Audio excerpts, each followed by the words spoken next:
All right, welcome back. Back on the bench is this Stryker 655. We did a video on it yesterday. Showed you the work we had to do to it to get it up and running. Okay, just show you. It is the same radio. Okay, we had to replace the trim pots in it. Okay, get it to operate. They all went south for some reason. I don't know why. They all went south at the same time. Well, I can't say they went south at the same time, but it finally got to the point where so many of them went bad that the radio just wasn't performing. Okay. Also, we replaced the encoder, which in layman's terms is the channel selector. Okay. So we got that all set and ready to rock.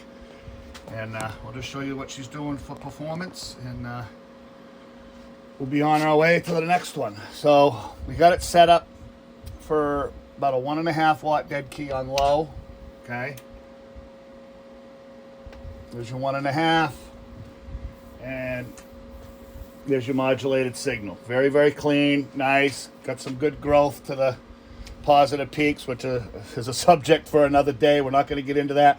But the Stryker radios, that's how they come through right from the factories. No ifs, ands, or buts about that. This radio has not been modified whatsoever, okay?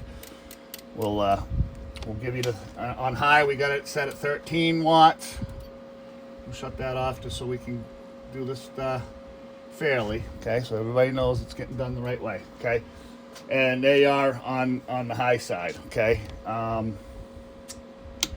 Again, oh, Jesus, I don't want to get into this too much in this video, but when it comes to the positive peak growth, okay, the audio enhancement, the dynamic range, okay, let's call it, as you raise the high dead key, that dynamic range gets crushed, okay. The radio's only going to put out so much on the PEP, okay?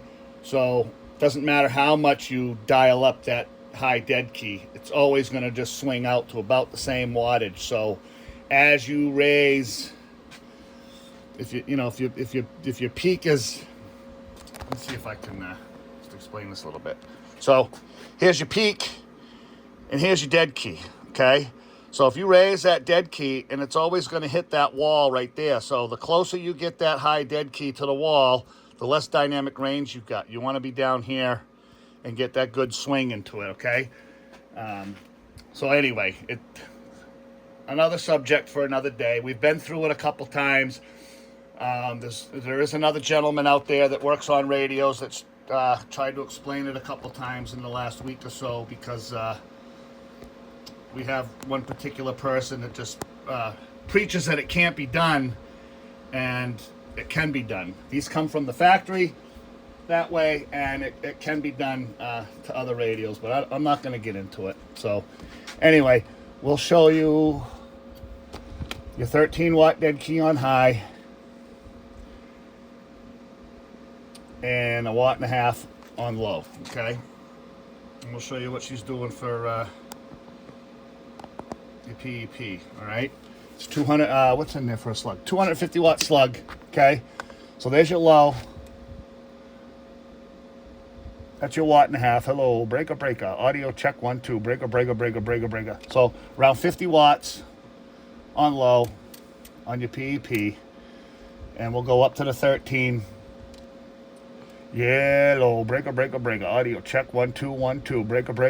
Around 60, 65, maybe bouncing off the 70 there a little bit. So anyway, that's how we like to set these radios up.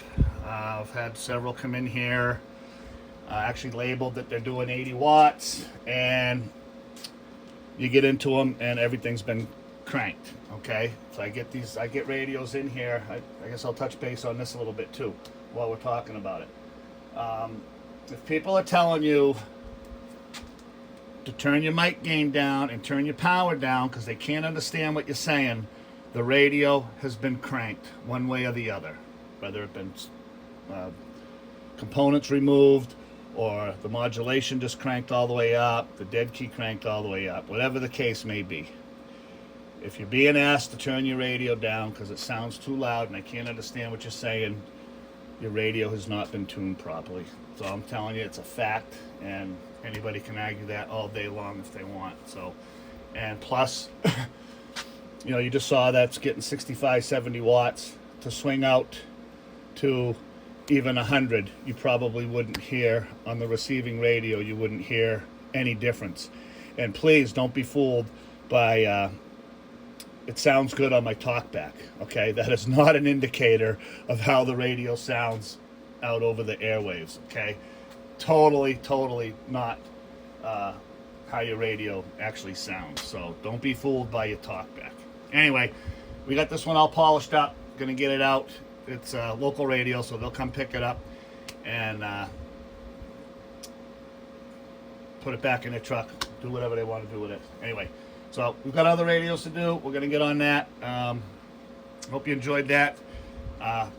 Again, this is just the way we do it here. This is how we tune radios. We feel as though it's the proper way. Radio will last forever, and you won't have any issues. So anyway, off to the next one, and we'll catch you later. Thanks for watching.